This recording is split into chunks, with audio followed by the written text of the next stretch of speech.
নমস্কাৰ পুনৰ আন এটা ভিডিঅ'লৈ আপোনালোক সকলোকে স্বাগতম জনাইছোঁ। আজি আমি এটি বিশেষ বিষয় আলোচনা কৰিম, যেটি বিষয় অত্যন্ত গুৰুত্বপূৰ্ণ, অৰ্থাৎ মংগল গ্ৰহই অহা 28 অক্টোবৰৰ দিনাখন ৰাতি 8:24 বৃশ্চিক ৰাশিত প্ৰৱেশ কৰিব। আমি সকলোৱে জানো যে মংগল গ্ৰহৰ নিজা ৰাশি হৈছে বৃশ্চিক ৰাশি, আৰু এই বৃশ্চিক ৰাশিত প্ৰৱেশ কৰাৰ লগে লগে বিশেষকৈ তিনিটা ৰাশিৰ ক্ষেত্ৰত অত্যন্ত শুভ মংগলদায়ক বুলি বিবেচিত হৈছে। অৰ্থাৎ এই পৰিৱৰ্তন যোৱা 1.5 বছৰৰ পিছত, 1 বছৰ 6 মাহৰ পিছত পুনৰ নিজ গৃহলৈ ঘূৰি আহিব মংগল গ্ৰহ, যাক অংগাৰক গ্ৰহ বুলি কোৱা হয়, যাৰ আকাৰ বিশাল আৰু সূৰ্যৰ দৰে এই লাল গ্ৰহ। আৰু এই মংগল গ্ৰহই নিজৰ গৃহত প্ৰৱেশ কৰাৰ কাৰণে বিশেষকৈ তিনিটা ৰাশিৰ ভাগ্যৰ দুৱাৰ মুকলি হ'ব। আৰু জ্যোতিষ শাস্ত্ৰত এই ৰাশিসমূহ কি ৰাশিসমূহৰ জীৱনলৈ নতুন পৰিৱৰ্তন হ'ব, বা কি ৰাশিৰ ক্ষেত্ৰত চাকৰি বাকৰি, সুখ সম্ভোগ, বিয়া বাৰু, প্ৰেম প্ৰণয়, ব্যৱসায় বাণিজ্য, এই সমস্ত বিষয় লৈ আপোনালোকৰ মাজত এটি ভিডিঅ' লৈ আহিছোঁ। ভিডিঅ'টো শেষলৈ চাব।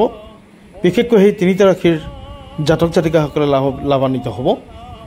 আহক আমি ভিডিঅ'টো আৰম্ভ কৰোঁ। ভিডিঅ'টো আৰম্ভ কৰাৰ আগতে এটি বিশেষ অনুৰোধ, যদিহে আপুনি মোৰ চেনেলটিৰ বাবে নৱাগত, তেনেহ'লে প্ৰথমতে মোৰ চেনেলটি ছাবস্ক্ৰাইব কৰিব আৰু মোৰ ভিডিঅ'সমূহ আপোনাৰ বন্ধুবৰ্গলৈ লৈ যোৱাত সহায় কৰিব। আহক আমি ভিডিঅ'টো আৰম্ভ কৰোঁ। এই মংগল গ্ৰহৰ নিজা ঘৰত অৰ্থাৎ স্বগৃহত প্ৰৱেশ কৰাৰ লগে লগে তিনিটা ৰাশিৰ ক্ষেত্ৰত বিশেষকৈ বিশেষ শুভ বুলি পৰিচিত হৈছে। আৰু তাৰ প্ৰথম ৰাশি হৈছে সিংহ ৰাশি। আৰু এই সিংহ ৰাশিৰ অৰ্থাৎ 28 অক্টোবৰৰ পিছত এক নতুন ইতিবাচক পৰিৱৰ্তন লৈ আহিব সিংহ ৰাশিৰ জাতক জাতিকাসকলৰ ক্ষেত্ৰত। বিশেষকৈ আপোনাৰ অমীমাংসিত কাম কাজবোৰ সমাধানৰ দিশত আগবাঢ়িব। বিশেষকৈ চাকৰি বাকৰিৰ ক্ষেত্ৰত আপোনাৰ অত্যন্ত শুভ বুলি বিবেচিত হৈছে। মংগল গ্ৰহৰ লগত বিশেষকৈ মাটি বাৰীৰ সমস্যা থকা ব্যক্তিসকলৰ ক্ষেত্ৰত এক শুভ সময় সমাগত হৈছে।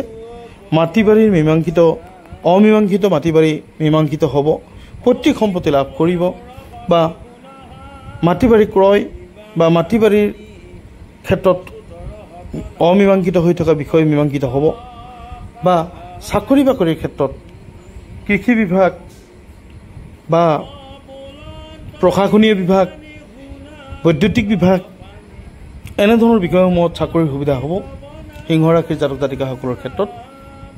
ব্যৱসায় বাণিজ্যৰ ক্ষেত্ৰত অত্যন্ত সুন্দৰ। তেওঁলোকে লাভ কৰিব নতুন বন্ধু, আৰু বন্ধুৰ সহায়ত তেওঁলোকৰ ব্যৱসায় ত্বৰান্বিত গতিত ঊৰ্ধ্বগামিত হ'ব।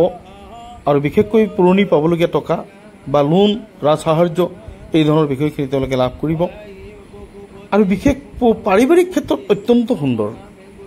পাৰিবাৰিক ক্ষেত্ৰত অমীমাংসিত হৈ থকা বিষয় মীমাংসিত হ'ব, ভাই ভগ্নীৰ সহায় সহযোগিতা লাভ কৰিব, বা ঘৰুৱা সহায় বা ঘৰুৱা ছাপোৰ্ট লাভ কৰিব। কেৰিয়াৰ গঠনৰ ক্ষেত্ৰত বিশেষভাৱে শিক্ষাৰ্থীসকলৰ ক্ষেত্ৰত অত্যন্ত সুন্দৰ বুলি বিবেচিত হৈছে। অংক শাস্ত্ৰৰ ছাত্ৰ ছাত্ৰীসকল বা ৰসায়ন শাস্ত্ৰৰ ছাত্ৰ ছাত্ৰীসকল, গৱেষণা কৰি থকা ব্যক্তিসকলৰ ক্ষেত্ৰত অত্যন্ত সুন্দৰ দিন কঢ়িয়াই অনা বুলি ক'ব পাৰি। আৰু সংগীত, অভিনয় জগত বা চিত্ৰকলা, সুকুমাৰ কলা, এই ধৰণৰ বিষয়ৰ লগত জড়িত হৈ থকা ব্যক্তিসকলৰ ক্ষেত্ৰত নতুন দিনৰ দুৱাৰ মুকলি হৈছে।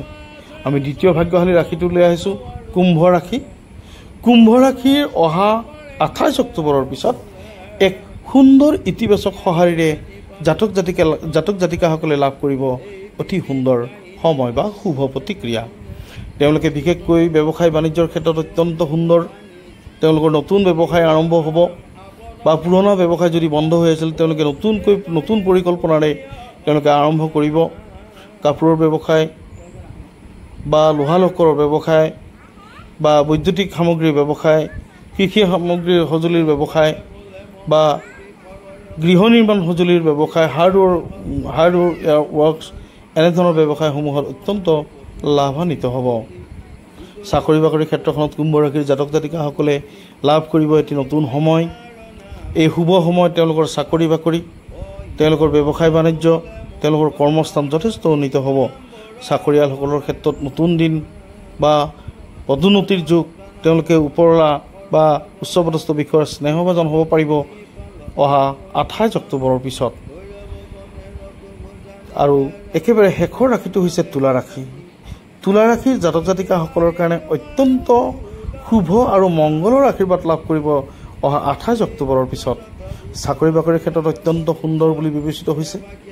ব্যৱসায় নতুনকৈ আৰম্ভ হ'ব বা ব্যৱসায়ৰ উন্নতি হ'ব, ব্যৱসায়ত প্ৰচুৰ ধনাগম হ'ব বা সাংসাৰিক ক্ষেত্ৰত পাৰিবাৰিক ক্ষেত্ৰত যিসকলৰ জটিলতা আছিল সেই জটিলতাসমূহ নাশ হৈ ভাই ভগ্নীৰ সহযোগিতা লাভ কৰিব, ঘৰুৱা ছাপোৰ্ট লাভ কৰিব।